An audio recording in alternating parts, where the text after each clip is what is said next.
Hello friends and welcome back to the channel. It's Angela, the Traveling Crafter, and I am here with another BOLO book. Be on the lookout for books that are in my collection that I think that you may be interested in keeping your eye out for in the future.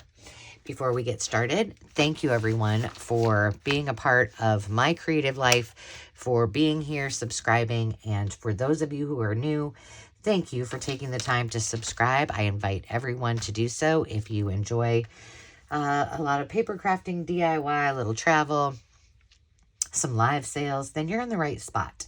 And today, Angela's Crafty Space, Soleil and Craft, and Carol Farney, thank you for being new subscribers. I appreciate you very much. Well, we're kind of on a roll, and I have a select group of books that I have been collecting, and I think, let me see in the back of this. Yes, I will explain in a second.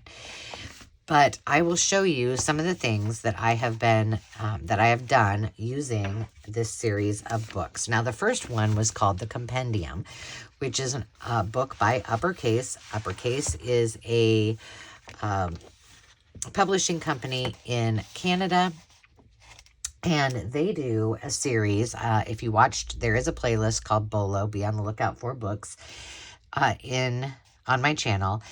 And they do a series of the Encyclopedia of Inspiration. And I think I might be able to tell you all of them here if I turn it this way. And I'll tell you which ones I have and that we're going to be able to look at. Yarn and Thread, Ceramics. Okay, no, I don't have that. No, I don't have that. Quilted, I believe I have that. Vintage Life, yes. Ephemera, we just did last time. Printmaker, I do not have. Stitch, Illo, Botanical, I do not have that, and Feed Sack. We're going to do a special BOLO on that one because I have a couple of books regarding feed Sack, so we're going to spend some time on that. So if you have the chance and you find this in the wild, like I said in the last one, run, do not walk to the register with your new book. Now, the unique thing about the Uppercase books, the Encyclopedia of Creativity, is their covers have 4 different sides that you can choose from to use as your book cover. And so I have chosen this one because it's bright, it's fun, and it looks awesome on my book shelf. So I'm going to put that aside as we go through this. And before I do this, what I thought I would do, in the compendium, I showed you some of the things that I worked on and added. Just great big journal cards. They're just, the colors are just beautiful. Here's a envelope, a pocket, or a journal card. Same here. It's just very crafty, very artsy. These will go in some of my art journals. And then I did pull out a few more pages from the book for my art journals as well. I thought if I'm going to do an art journal, this could be in my school days journal too. Frida needs to be in there. She needs to be front and center some way, somehow. So I thought that was beautiful. So those are some extra ones I haven't done anything with yet. And then in the last book that we did was Ephemera. I only pulled 2 pieces out. The first was this one, so I just backed it with coffee dyed file folder, and then I cut around the bottom so it still looks like it is the shelf itself. So that will go in the school days book. I just made, just so you could see, oh, the other page that I cut out was all, here, let me pull this aside for a second, was just a page of letters. And it looked like collage. So I cut them up. I did some, little doodle around a couple of them, cut them into stamp shapes. This one I left like it is because I thought maybe I would use it for something else. And then in that school days journal as well. This one, I just took a bunch of scraps and just started adding them to the back. And this one I just added on there with a little tag. So very simple, but I just wanted to show you some of the things that I've been doing with some of the things that we've pulled out of the books. The question is, do I actually read the books? And the answer is absolutely yes. I read, you know, the things that are interesting to me. What they do is they feature a lot of artists. And some books, I would say, are more robust for the artist and crafter wanting to play with this than others. Ephemera, if you watch that one, chocked full. This one, maybe not quite as much, but still well worth it. Now, let's look at this because I'm not sure. See, like that. Gorgeous. I have done a lot of acrylics kind of in this style. I need to get some out and do those again. I kind of miss that. Kind of the chunky. That might be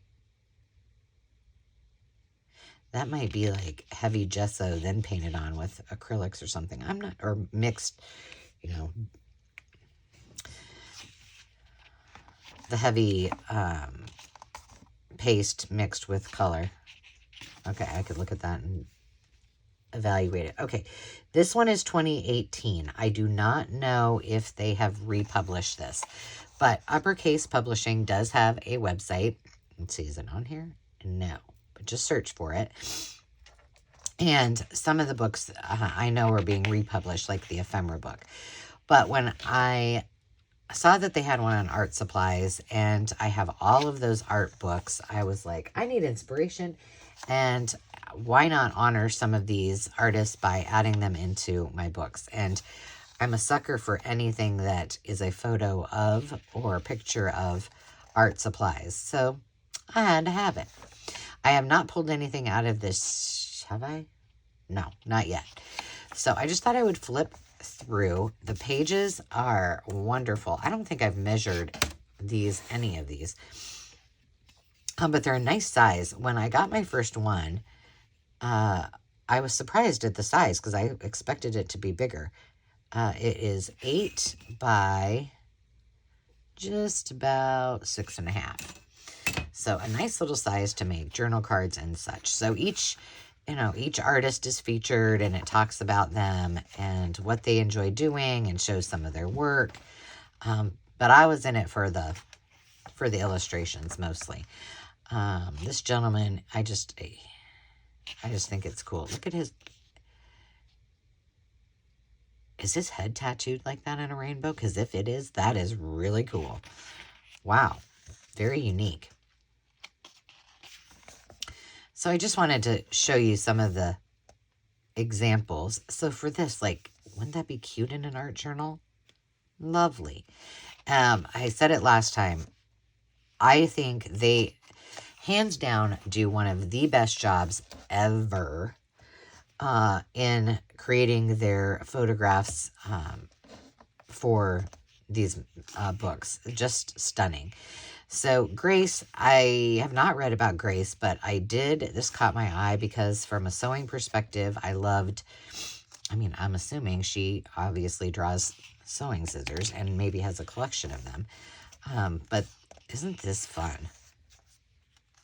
Look at those. Wow.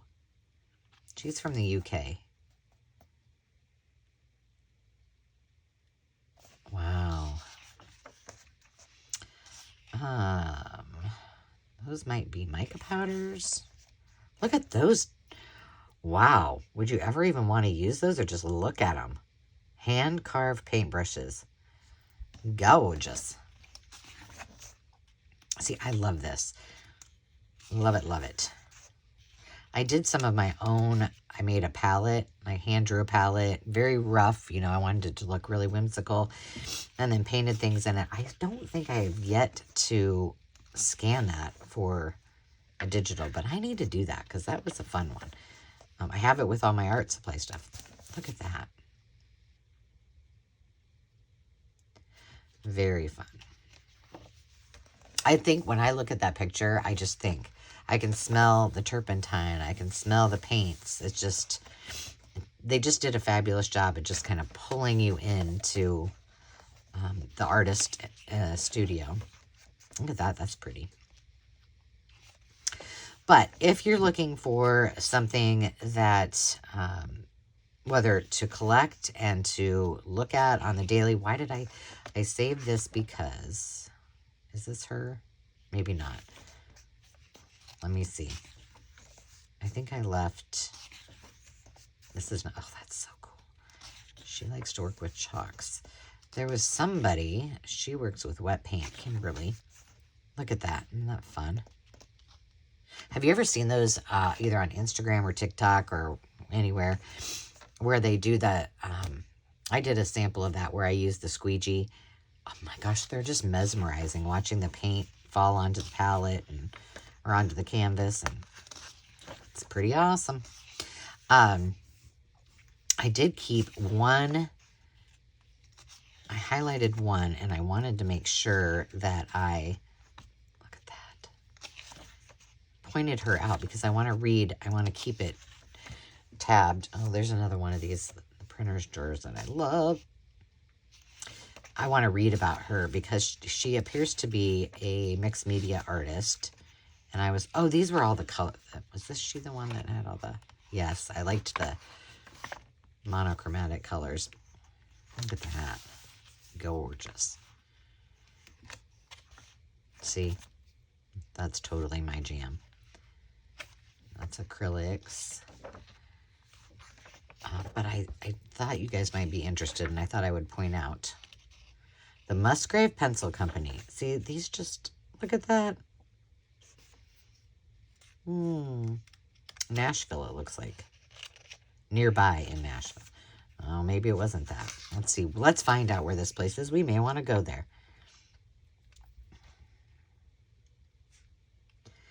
Knew that the Middle Tennessee had an abundant supply of Tennessee red cedar. The company...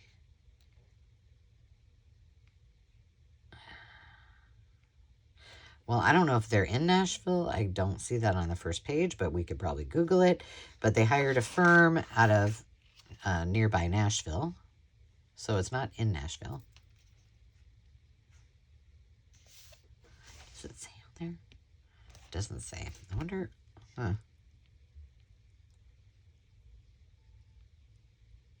Shelbyville, maybe. Yep, Shelbyville, Tennessee. There we go. Genuine Tennessee red cedar. That's so cool. Look at this. Shells with paint in it. Oh, this is a lot about eco dyeing. See, there's a lot to learn in here. Peerless transparent watercolors. Well, yes.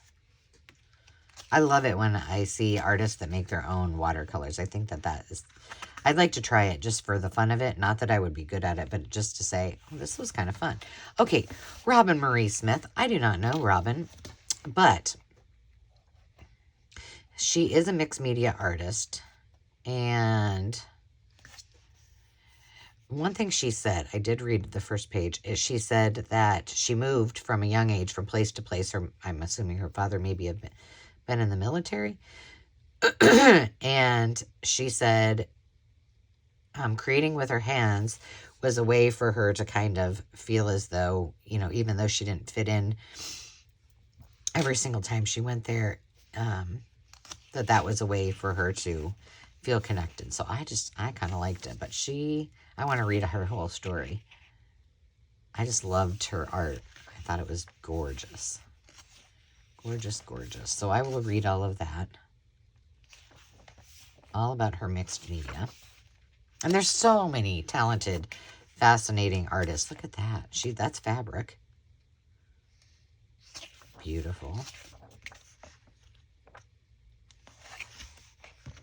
I think I might have stopped looking at... This was interesting. This, I don't know what she does, but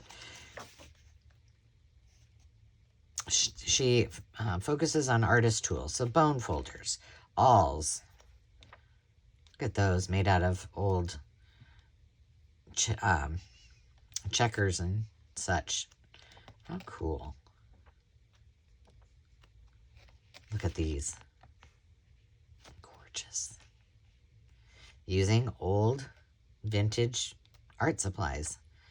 See what kind of inspiration you can get. I love that. Look at that. Again, as I've said before in the other ones, eye candy. Stone ground paint. Look at those. How pretty. And that handwriting is gorgeous. This looks like Hazel's irises that she made for me. Well, she made them and gave them to me. I don't think she made them with me in mind, but either way, it's one of a kind. This is gorgeous. This is the kind of stuff I like to play with. Wendy, you do a great job. Now, is she using acrylics? It appears that way, but it could be oil, but I'm guessing it's... Oh, I don't know. I'll have to read her story too. That's neat. So much to learn, so much to look at. It brings me happiness just having these in my collection. And like I said, will I use these pages? Yes. If there's some in there that are really important and special to me, then I will leave them intact. But it will be a very, very long time before I ever get to a point where these books will not be just sitting on my bookshelf. There's a lot of stuff in there, and they're just pretty, and you know, I can change out the display like that. See? So cute. So I hope you enjoyed that. I would tell you to be on the lookout for these. They are, this series, the encyclopedia, is kind of sought after and not the most inexpensive of books. So, you know, that's why we call it a BOLO. If you can find them in the wild, then by all means, please pick them up because they are absolutely stunning, even if just to put on a bookshelf. So I hope you enjoyed our BOLO for this episode. And until next time, friends, I invite you to take a second and hit that subscribe button for more artistic fun. And remember to take time to just be. We'll see you soon. Cheers.